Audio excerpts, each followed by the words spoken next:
할렐루야. 오늘 매일 주님과 함께 복음성가 우리 모두 양과 같이 부르며 시작하도록 하겠습니다.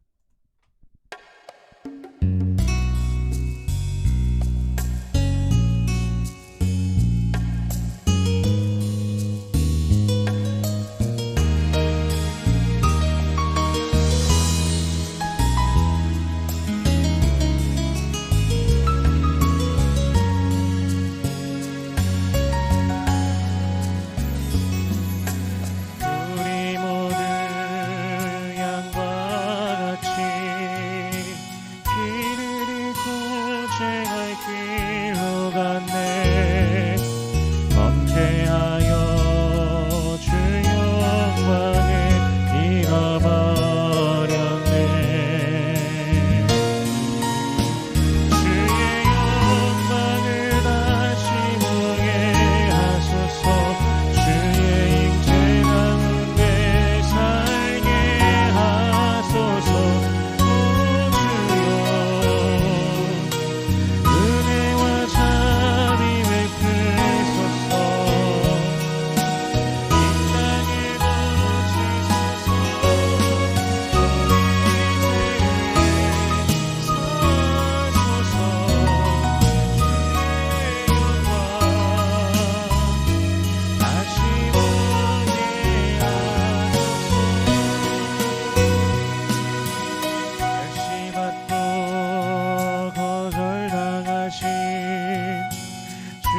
죽임당하신 어린 양 예수, 우리 고통 우리의 죄악 가져가셨네. 아들 예수의 피로 정결케 하사 아버지 앞에 경배하게 하소서. 오 주여, 은혜와 자비 베푸소서. 이 땅에 거치소서.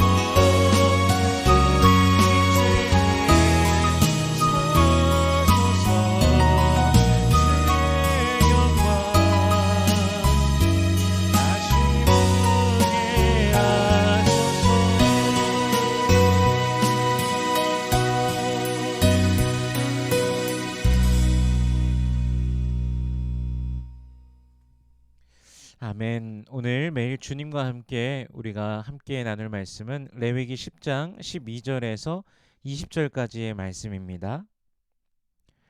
봉독하겠습니다. 모세가 아론과 그 남은 아들 엘르아살에게와 이다말에게 이르되 여호와께 드린 화제물 중 소재에 남은 것은 지극히 거룩하니 너희는 그것을 취하여 누룩을 넣지 말고 제단 곁에서 먹되 이는 여호와의 화제물 중 내 소득과 내 아들들의 소득인즉 너희는 그것을 거룩한 곳에서 먹으라. 내가 명령을 받았느니라. 흔든 가슴과 들어올린 뒷다리는 너와 내 자녀가 너와 함께 정결한 곳에서 먹을지니 이는 이스라엘 자손의 화목제물 중에서 내 소득과 내 아들들의 소득으로 주신 것임이니라. 그 들어올린 뒷다리와 흔든 가슴을 화제물의 기름과 함께 가져다가 여호와 앞에 흔들어 요제를 삼을지니 이는 여호와의 명령대로 너와 내 자손의 영원한 소득이니라.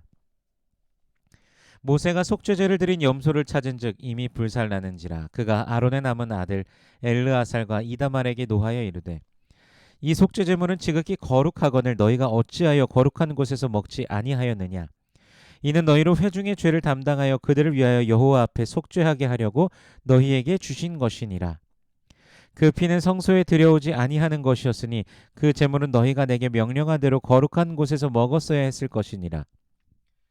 아론이 모세에게 이르되 오늘 그들이 그 속죄제와 번제를 여호와께 드렸어도 이런 일이 내게 임하였거늘 오늘 내가 속죄제물을 먹었더라면 여호와께서 어찌 좋게 여기셨으리요. 모세가 그 말을 듣고 좋게 여겼더라. 아멘. 잠시 기도하겠습니다. 살아계신 하나님, 은혜를 감사합니다. 우리 주 예수 그리스도의 그 놀라우신 은혜와 사랑으로 말미암아 주의 백성들이 오늘도 섭니다.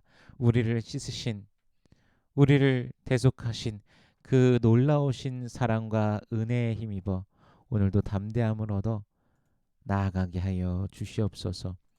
그리스도 예수 안에서 참으로 구원의 즐거움을 감격을 누리는 모든 주의 백성들 되게 하여 주시옵소서. 이 시간 우리의 모든 그 간구와 그 기도의 제목 속에 살아계신 하나님을 만나는 모든 주의 백성들 되기를 원합니다. 그 깊은 곳까지 아시는 우리 하나님께서 만지시고 위로하시고 응답하여 주시옵소서. 하나님의 나라와 의를 구할 때 모든 것을 더하시는 아버지의 놀라우심을 경험케 하여 주시옵소서. 말씀을 대합니다. 성령께서 친히 말씀 조명하여 주시사 깨닫게 하시고 아멘으로 화답케 하시며 순종케 하시며 하늘로부터 내려오는 신령한 복을 누리는 모든 주의 백성들 되게 하여 주시옵소서. 감사드리며 예수님 이름으로 기도드립니다. 아멘. 아론의 두 아들인 제사장 나답 그리고 아비후가 다른 불을 사용함으로 인해 죽임을 당하였습니다. 하나님께서 그의 거룩하심을 친히 드러내신 사건입니다. 사실 아비로서 아론이 자신의 아들이 둘이나 죽은 그런 상황에 아무리 그들이 범죄함으로 죽었다라고 하지만 자식을 잃게 된 그 슬픔, 인간적인 슬픔은 말로 다 표현할 수 없었을 것입니다. 그들의 죽음으로 인하여서 슬퍼하는 것이 아니라 여호와께서 치신 불로 말미암아 슬퍼하라는 그런 명령이 분명히 있었지요. 그럼에도 불구하고 인간으로서 슬픔이 있는 것은 당연한 일이었을 것입니다. 그리고 그런 일이 있는 와중에도 제사는 계속 되어져야 됩니다. 멈출 수 없습니다. 12절과 13절 말씀을 보면요. 모세가 아론과 그 남은 아들 엘르아살에게와 이다말에게 이르되 여호와께 드린 화제물 중 소재에 남은 것은 지극히 거룩하니 너희는 그것을 취하여 누룩을 넣지 말고 제단 곁에서 먹되 이는 여호와의 화제물 중 내 소득과 내 아들들의 소득인즉 너희는 그것을 거룩한 곳에서 먹으라 내가 명령을 받았느니라. 아멘. 형제가 죽었지만 남은 형제인 남은 제사장들은 그 제사의 임무를 사명을 끝까지 수행해야 됩니다. 13절 하반절에서 모세가 내가 명령을 받았느니라 라고 하며 이것이 하나님의 말씀이기 때문에 무슨 일이 있어도 꼭 수행해야 된다라는 것을 강조합니다. 지금 아직 제사가 다 끝나지 않았는데 사람이 죽는 일이 발생한 것이죠. 그럼 우리가 한번 상식적으로 생각해 보십시오. 그러면 제사를 멈춰야 됩니까? 사람한테 이런 일이 일어났는데 어떻게 제사를 계속 진행할 수 있느냐? 할 수 있을까요? 그런데 그 제사가 마무리되어야 제사가 효력이 있기 때문에 끝까지 그것을 수행하라고 하는 것이죠. 모세는 이것을 진두지휘하면서 하나님의 말씀대로 제사가 끝까지 이루어지기를 바라면서 말하고 있는 것이죠. 그래서 그 안에 제사 가운데 있는 것들 중에 이 제사장과 그의 가족들을 위해 남겨진 소재, 그들의 소득을 취하여서 먹으라고, 그 화제물 중에서 소득을 취하여 먹으라고 명령합니다. 그런데 16절에 보면요, 속죄제를 드린 염소를 찾는데 그것을 이미 불사른 것을 보게 됩니다. 속죄제는요, 6장 26절에 보면요, 죄를 위하여 제사 드리는 제사장이 그것을 먹되 곧 회막들 거룩한 곳에서 먹을지며 말씀하고 계십니다. 이 부분을요, 새 번역 성경을 통해서 보면요, 제물을 가져온 사람의 죄를 속하여 주려고 제사를 드리는 제사장이 그 제물을 먹는다. 그는 그것을 회막을 친 뜰 안 거룩한 곳에서 먹어야 한다. 아멘. 속죄 제물을 먹는 것이, 제사장이 속죄 제물을 먹는 것이요, 그냥 제사장의 어떤 소득으로 취하기 위해서 먹는 것이 아니라 죄 사함의 의식이 지속되어지는 것입니다. 그렇기 때문에 오늘 본문 17절에서 이 속죄 제물은 지극히 거룩하거늘 너희가 어찌하여 거룩한 곳에서 먹지 아니하였느냐, 이는 너희로 회중의 죄를 담당하여 그들을 위하여 여호와 앞에 속죄하게 하려고 너에게 주신 것이니라. 아멘. 말씀하고 계시는 것이죠. 제사장들이 거룩한 곳에서 그것을 먹으면서 회중의 죄를 담당하는 것입니다. 그렇게 속죄 의식을 하는 것입니다. 그런데 왜 태워버렸냐고 지금 모세가 지금 호통을 치고 있는 것이죠. 속죄제에는 분명하게 먹는 것도 있고 태우는 것도 있습니다. 피를 가지고 성소에 들어가 속죄한 그 속죄제, 고기만 그런 것들은 고기만 먹지 않고 모두 불태웠고 9장 12절의 말씀처럼 번제단 뿔들의 피를 바른 속죄제 고기는 제사장이 먹어야 됐습니다. 번제단 뿔들에 바른 것 즉 백성을 위한 속죄제였고 그것을 제사장이 먹음으로 그 죄를 짐으로 하는 그 속죄 의식이 지금 생략돼 버린 것이죠. 속죄 제물을 제사장이 먹는 것은 어떤 그 소재, 화목제, 그 소득이 제사장으로 가는 것과 그것과 의미가 다르게 죄를 제사장에게 또 짊어지게 하는 그런 것이었던 것이죠. 그런데 그것을 행하지 않은 것에 대해서 아론이 이렇게 말합니다. 19절에 보니까요. 아론이 모세에게 이르되 오늘 그들이 그 속죄제와 번제를 여호와께 드렸어도 이런 일이 내게 임하였거늘 오늘 내가 속죄 제물을 먹었더라면 여호와께서 어찌 좋게 여겼으리요. 아론은요 자신 스스로가 지금 하나님 앞에 죄인이라는 사실을 고백하고 있는 것입니다. 속죄제와 번제를 즉 죄사함의 제사, 헌신의 제사를 제사장으로서 드렸음에도 불구하고 또 이런 일이 자신에게 임하였는데 죄를 가진 스스로가 저 속죄 제물을 먹으면 과연 여호와께서 기뻐하셨겠는가? 아들이 그렇게 제사장이지만 제사장의 업무를 하다가 하나님의 말씀대로 하지 않으므로 죽어서 그렇지만 그럼에도 그것으로 인해서 내 마음이 너무나 아픈데 지금 이 마음을 갖고 있는 내가 저 속죄 제물을 먹는다고 그럼 과연 여호와께서 기뻐하셨겠는가? 나는 그럴 그 가치가 없는 자라는 것을 고백하고 있는 것입니다.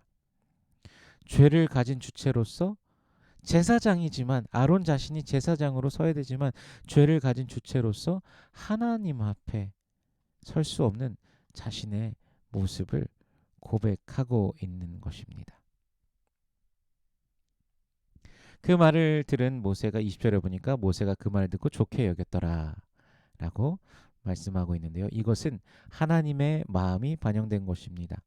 아론이 이렇게 그 과정을 생략했다고 해서 하나님의 진노가 임하셨습니까? 그렇지 않았습니다. 그런즉 율법 제사의 의미 그 의도를 이해하는 것이 중요하다라는 것이죠. 그 구약 시대 때조차도요. 율법의 의중 하나님께서 이 말씀을 이걸 왜 행하도록 하셨는가 기억을 해야 된다는 것입니다. 율법을 통해 스스로가 죄인이라는 그 사실을 발견하고 하나님 앞에 겸허하게 서는 것. 그것이 중요하다라는 것이죠. 바리새인들은요. 율법을 글자대로 해석하였습니다. 그리고 글자대로 해석하면서 또 이제 그들은 그 율법을 가지고서 613가지에 하지 말아야 될 것들에 대해서 축축축축 다 늘어났습니다. 그래서 이것도 하지 말라 저것도 하지 말라. 물론 지금도 유대인들은 전에도 잠시 나눴던 적이 있었던 건데 안식일이 되면 이 가스불조차 켜지 못합니다. 그것도 일을 하는 것이라고 하기 때문에요. 집에 불도 다 켜놓고요. 뭐 호텔이나 이런 데서 엘리베이터도 그 버튼조차도 누르지 못합니다. 일하는 것이라고 해서요. 글자대로 해석한다라고 한다면요. 구약에서 이제 다윗이 그 친구들과 함께 동료들과 함께 다른 자들과 함께 피신한 적이 있었습니다. 근데 진설병을 먹었었습니다. 그럼 다윗도 그렇게 율법을 범하였고 이방인을 아내로 맞이한 모세도 율법을 범한 것이 됩니다. 그래서 글자 그대로 보는 것을 넘어 율법을 주신 이유를 발견해야 된다라는 것이죠. 보편적으로 그 율법을 그렇게 생각하도록 하신 이유가 무엇인가? 물론 이것이 말씀 자체를 무시해도 된다는 것이 절대로 아닙니다. 우리는 하나님의 말씀에 근본적으로 순종하면서 그 말씀을 주신 이유를 알아야 된다는 것이죠. 또는 우리는 성령께서 우리와 함께 하시기 때문에 주님의 뜻을 또는 우리에게 가르치신다는 사실입니다. 그래서 말씀을 통해서 우리는 하나님 앞에 두렵고 떨림으로 살아가야 하는 존재라는 사실을 생각해 보게 됩니다. 우리 스스로가 죄인으로서 하나님 앞에 설 수 없지만 주 예수 그리스도의 놀라우신 은혜와 사랑으로 우리에게 임하셨다는 사실, 그 구원이 임하셨다는 사실을 우리가 기억해야 됩니다. 일상 속에서도 주님을 경외하며 자신을 드리는 우리가 되기를 소원합니다. 그래서 오늘도 주님의 기쁨이 되어 거룩한 산 제사로서 자신을 드리며 나아가는 우리 모든 성도님들, 주님의 은혜로 충만한 하루 되시기를 축원합니다. 기도하겠습니다. 살아계신 하나님, 은혜를 감사합니다. 우리 주 예수 그리스도의 놀라우신 은혜와 사랑으로 말미암아 주의 백성들 오늘도 나아갑니다. 하나님을 참으로 경외하는 우리들의 매일의 삶 되게 하여 주시옵소서. 하나님, 인생의 그 어려움 중에 고통하는 주의 자녀들이 있습니까? 그 기도 가운데 그 부르짖음 속에 주께서 응답하시고 주님의 환한 빛을 비춰주시고 그 길을 인도하여 주시옵소서. 육신의 연약한 자들을 주께서 붙들어 주시옵시고 치료하여 주시옵소서. 우리 주님께서 창조하셨으며 구원하셨습니다. 또한 치료의 주님이신 줄 믿사오니 주여 역사하여 주시옵소서. 오늘도 함께 하시는 주님을 찬양합니다. 오직 주님만 바라며 기대하며 소망 중에 걸어가는 주의 백성들 되게 하시고 어지러운 세대 속에서 더욱더 주님과 교제함 속에 주님의 뜻을 알아가고 나아가는 주의 백성들 되게 하여 주시옵소서. 감사드리며 예수님 이름으로 기도드립니다. 아멘.